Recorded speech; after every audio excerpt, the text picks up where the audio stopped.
الحمدللہ آپ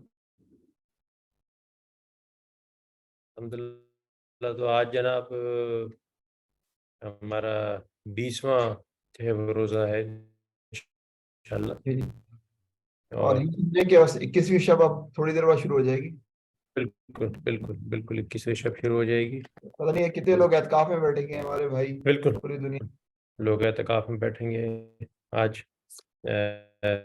نماز سے پہلے، بلکہ اسی وقت بلکہ جانا شروع ہو گئے پاکستان لوگ میں تو مسجد میں. ٹائم ہو بھی گیا ہوگا. آپ صحیح، افطار بھی پاکستان تو ہم سے 2 گھنٹے ایڈوانس ہے، تو وہاں تو لوگ آلریڈی اعتکاف میں بیٹھ بیٹھ چکے چکے ہیں. ہیں، صحیح کہہ شروع ہو رہے چکا ہوگا. ہیں، بالکل. تو آج ہمارے موضوعات اپنا شبی سورہ نمل سے جی آغاز جی ہے، بالکل. اور اس کے بعد جو ہے سورہ قصص اور سورہ عنکبوت جو ہے وہ آج کے پارے کے اندر جو ہے جی وہ جی شامل ہے. تو میں کچھ سورہ نمل کے حوالے سے جو کچھ میں نے پڑھا اس کے حوالے سے میں بات رکھتا ہوں، تو اس کے بعد پھر آپ آگے کنٹینیو کیجیے گا. بالکل بالکل.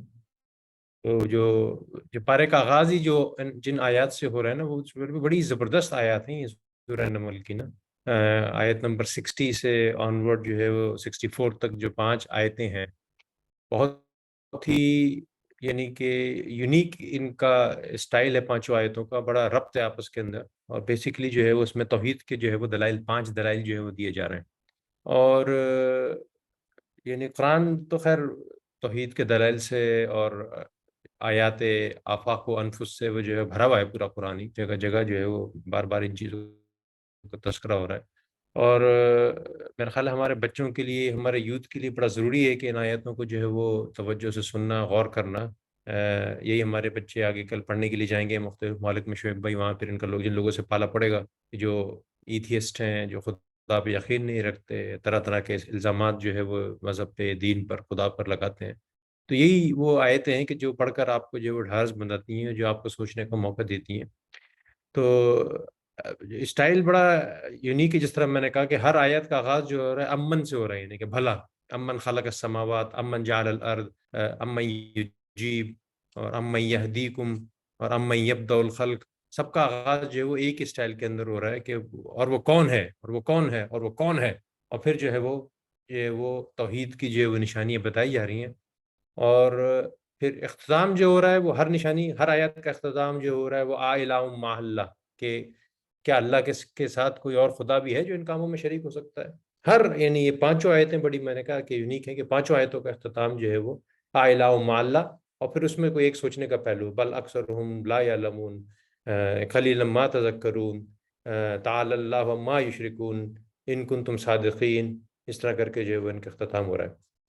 تو جو 5 توحید کے حوالے سے جو 5 باتیں ان آیات میں آئی ہیں، وہ ترتیب وار اس طرح ہیں کہ پہلی آیت میں کہا جا رہا ہے کہ آسمان اور زمین پر جو بارش اور کھیتیوں کا خالق ہے وہ کون ہے؟ وہی اللہ ہے.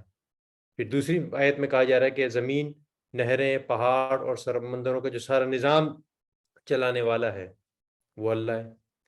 پھر تیسری بات کہی جا رہی ہے کہ مجبور، بے بس، بیمار، یعنی کہ تم اللہ کو نہ مانو، تم یعنی آسمان اور زمین کی جو تمام نشانی ہیں وہ تمہیں نظر نہیں آ رہی ہیں، اپنے ارد گرد کی جو تمام جو نعمتیں ہیں وہ تمہیں نظر نہیں آ رہی ہیں. خود اپنے کو دیکھ لو کہ جب تم مجبور ہوتے ہو، جب تم بے بس ہوتے ہو، جب تم بے کس ہوتے ہو، کس سے مانگتے ہو؟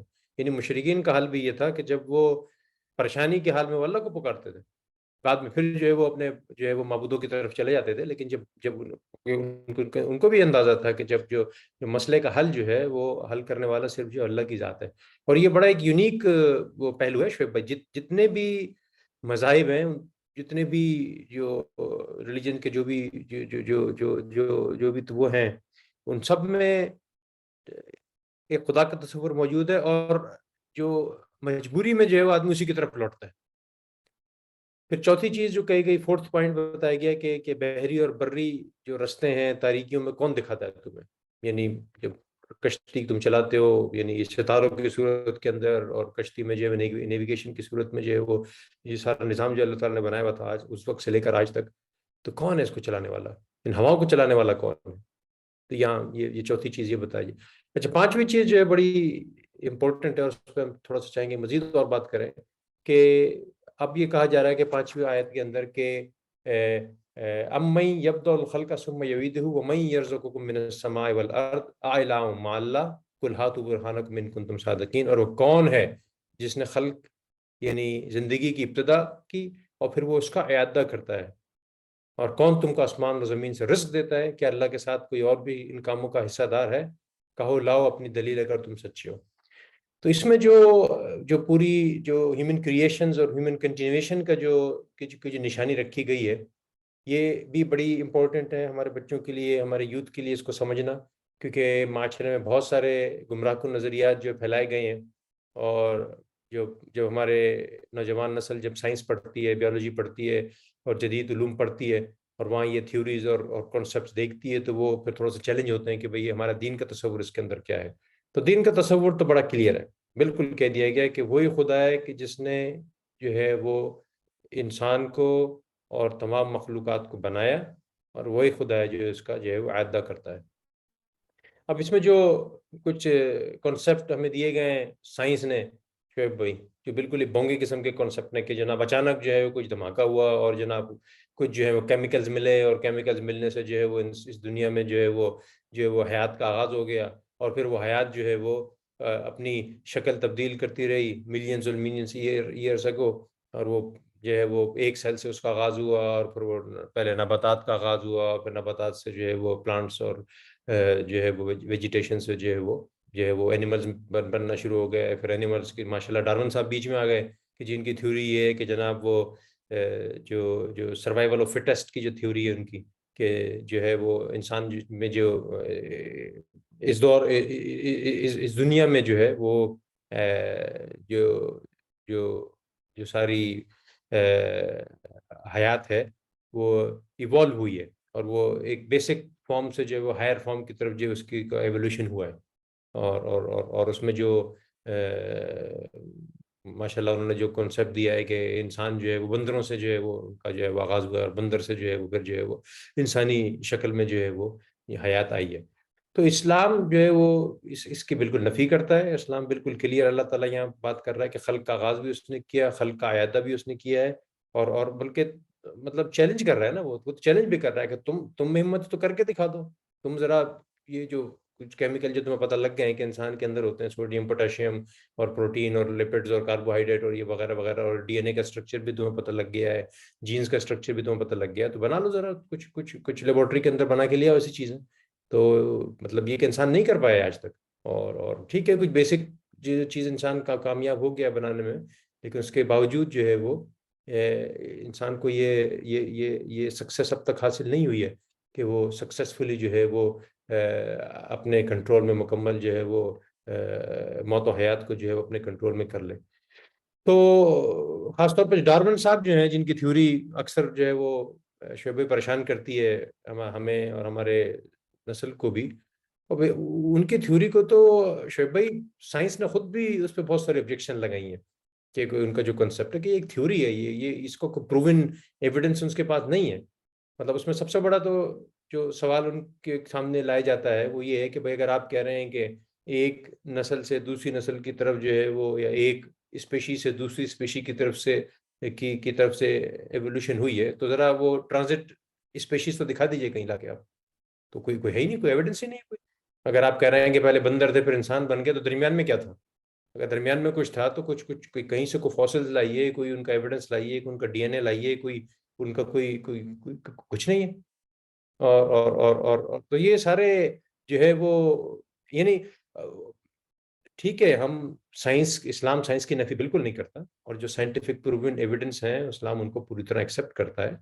کسی حد تک جو ان کے نظریات کی کوئی بنیادی چیزیں ہیں وہ صحیح ہیں، یعنی جو مائکرو ایوولوشن ہے ود ان دی اسپیشی وہ صحیح ہے، اور وہ ایویڈنٹ ہے کہ بھائی اپنے جو شبئی معاشرہ، جو آپ کا جو انوائرمنٹ ہے، انوائرمنٹ کے اثر انداز سے آپ کے اندر تبدیلی آتی ہے. تو ٹھیک ہے یہ ہے، دیکھیں نا دنیا کے کچھ خطے کے رہنے والے لوگ چھوٹے ہیں، کچھ خطے کے رہنے والے لوگ بڑے ہیں، کچھ کا رنگ جو ہے وہ ڈارک ہے، کچھ کا رنگ جو ہے لائٹ ہے، کچھ گورے ہیں، کچھ کالے ہیں. تو یہ ساری تبدیلی جو آئی ہے رہنے کی وجہ سے مختلف علاقوں میں، یہ آئی ہے، آتی رہے گی. یہ ہیومن بیوٹی ہے. لیکن اس کا مطلب یہ نہیں ہے کہ آپ اس ایوولوشن کو آپ جو ہے وہ ود ان دی اسپیشی جوڑ دیں کہ جناب وہ بندروں سے انسان بن گئے اور انسان بندروں سے پہلے کچھ اور تھے، اور یہ سارا جو انہوں نے ڈرامہ رچایا ہوا ہے. تو اسلام جو ہے اس کی سخت نفی کرتا ہے، اور تمام مفسرین نے اور تمام میجورٹی آف دی اسکالرز نے جو ہے وہ اس ڈارون کے اس کنسیپٹ کی جو ہے وہ کو نگیٹ کیا ہے. تو یہ کرنے والا ایک اللہ کی ذات ہی ہے. جی اصل ڈارون کی اوریجن آف اسپیشیز ہے لیکن اوریجن آف لائف نہیں ہے اور بالکل اوریجن آف یونیورس. تو یہ اوریجن آف اسپیشیز کا اگر سوال کا جواب تسلیم بھی کر لیا ہے تو اوریجن آف لائف کیا ہے, بالکل اوریجن آف یونیورس کیا ہے, وہ دو بیسک سوالات ہیں. بگ بینگ کا لے آتے ہیں, پھر بگ بینگ کے اندر بھی تکا چل رہا ہے, جی اور بالکل اوریجن آف لائف میں بھی تکا چل رہا ہے. ہر چیز تکے سے چل رہی ہے. بالکل فاروق بھائی ہمارے یہاں بھی جو ہے نا وہ کمپیوٹر سائنس کے اندر جی فیلڈ جینیٹک پروگرامنگ بڑا مشہور ہے زبان, جینیٹک پروگرامنگ, کہ اچھا بالکل جو ہے نا وہ جینز کے اسٹائل میں پرابلم کو سالو کریں گے. لیکن بہت جلد ان کو اندازہ ہو گیا کہ تکے میں کچھ نہیں ہوتا, کوئی نہ کوئی گائیڈ سپروائزر ہونا چاہیے جو کہ ان تمام چیزوں کو لے کر چلے. اور ویسے اگر ریزلٹس جو ہے نا وہ نہیں آتے تو آپ خود ہی دیکھ لیں, مشینیں جتنی بھی ہیں, یہ مشینوں کو بنانے کا طریقہ ہم نے جو کیا ہے, اللہ کی تخلیق کیا ہے, اللہ کی تخلیق ہے کہ ایک بچہ ہے بڑا ہوتا ہے, ایک بچی بڑی ہوتی ہے, اور پھر یہ خود ریپروڈیوسنگ مشین بن جاتے ہیں. ہماری صحیح مشینوں کے اندر ایسا کچھ نہیں ہے کہ مشینیں بڑی ہو رہی ہیں پھر بچہ پیدا کر رہی ہیں. ہم ایک خاص قسم کی کنسٹرکشن کے لیول پر ہیں, اور اللہ کی شان بالکل دوسری شان ہے. اور اللہ تعالیٰ نے ہمارے لیے کنسٹرکشن کا اور یوں سمجھے ریپروڈکشن کا ایک پورا الگ سے نظام بنایا ہے جو حیرت انگیز ہے, اور جس کو ہم ابھی تک جو ہے نا وہ ریپلیکیٹ نہیں کر پائے.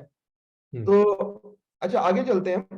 جی قصص کے اندر جو ہے نا وہ حضرت موسیٰ علیہ السلام کا واقعہ ہے نا, یوں سمجھیں کہ جس طرح ایک کہانی کے اندر سیکویل ہوتا ہے, ایک یہ پریکویل ہے. کیا حضرت موسیٰ علیہ السلام کی سٹوری کیا ہے؟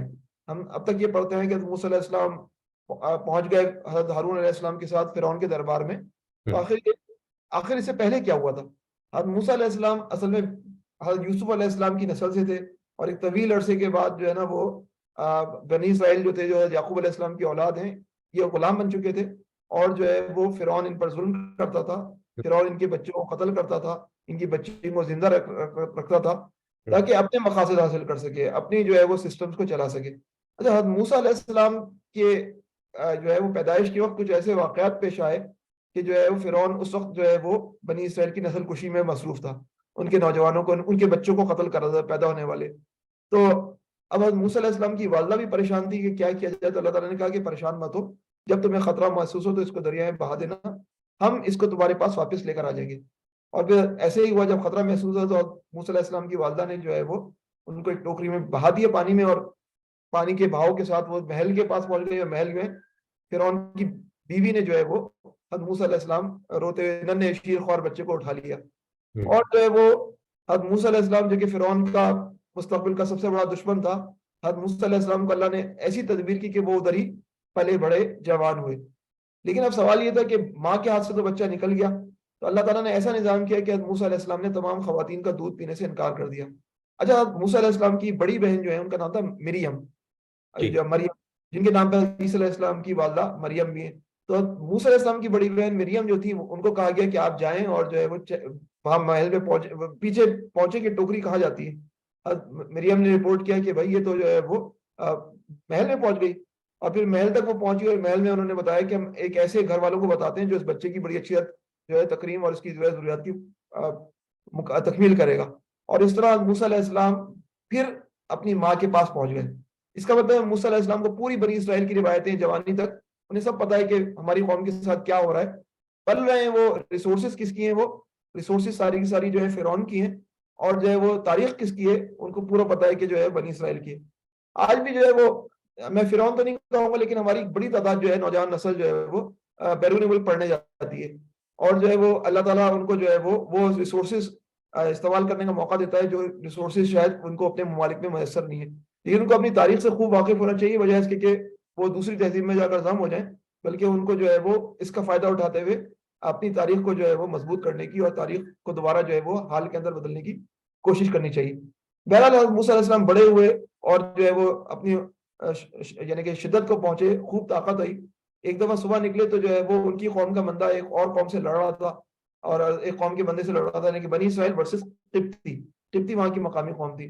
تو موسیٰ علیہ السلام کی انڈرسٹینڈنگ ہوئی کہ قبطی ان سے زیادتی کر رہا ہے, تو انہوں نے اپنے تئیں ایک ہلکا سا ہاتھ مارا, اور وہ مکہ جو ہے ایسا لیتھل بنا کہ وہ بندہ مر گیا.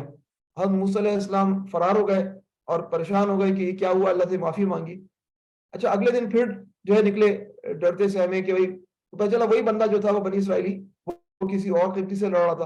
حضرت موسیٰ علیہ السلام نے سوچا کہ یہ کیا مسئلہ ہو گیا, پھر وہ چیک کرنے کی کوشش کی تو اس بنی اسرائیلی نے سمجھا کہ شاید یہ مجھے جو ہے نا وہ ثبوتوں میں پچھلے قتل کا، تو یہ مجھے مارنے کے چکر میں لگ گئے.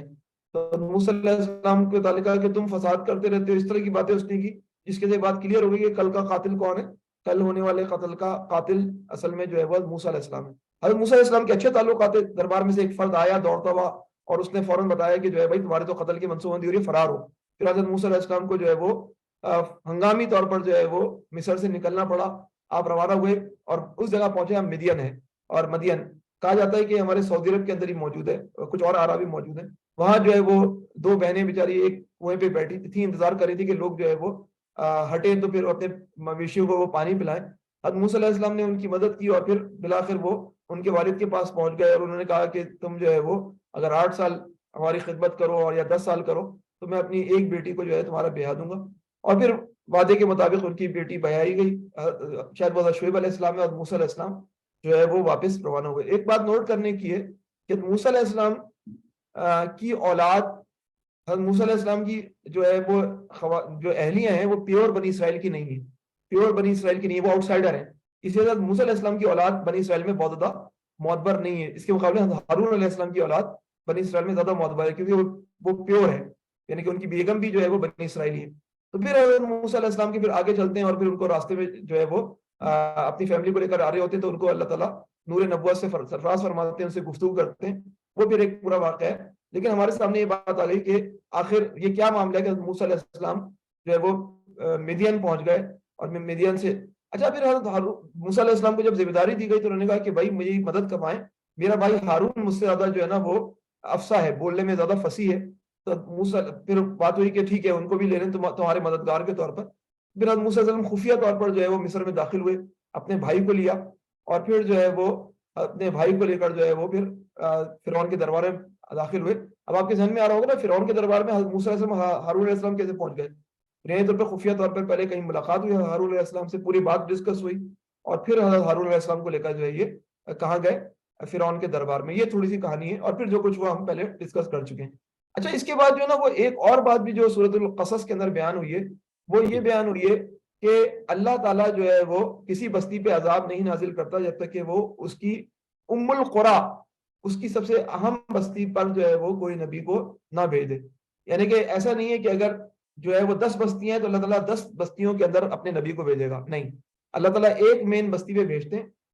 مانے ہوتا ہے ماں، بستیوں کی ماں. اور اسی کو یونانی کے اندر میٹروپولیٹن، میٹرو مانے بھی ماں ہوتا ہے نا، میٹروپولیٹن سٹیز کہا جاتا ہے ان کو نا. تو ام القریٰ جو ہے حضور اکرم صلی اللہ علیہ وسلم کے لیے کیا تھا؟ مکہ تھا. مکہ جو ہے بنیادی طور پر وہ بستی تھی جس نے پورے عرب کو اپنے اور دیگر علاقوں کو جو ہے جو اطراف کے ان کو اپنی جگہ میں جو سمجھے کہ رابطے کے اندر اپنے اثرات کے اندر لے رکھا تھا. تو حضور اکرم صلی اللہ علیہ وسلم اس جگہ آئے اور پھر اس جگہ سے انہوں نے پوری دعوت کو اور اس کے اطراف میں پھیلایا. اچھا سورۃ القصص میں ایک اور بڑی دلچسپ کہانی ہے، وہ قارون کی کہانی ہے نا.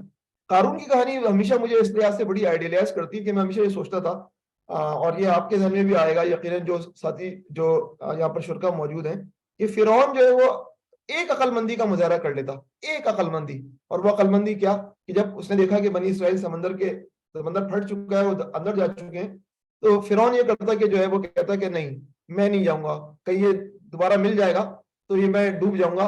اس نے اس چیز کو جو ہے ریئلائز نہیں کیا اور جو ہے اندر گھس گیا.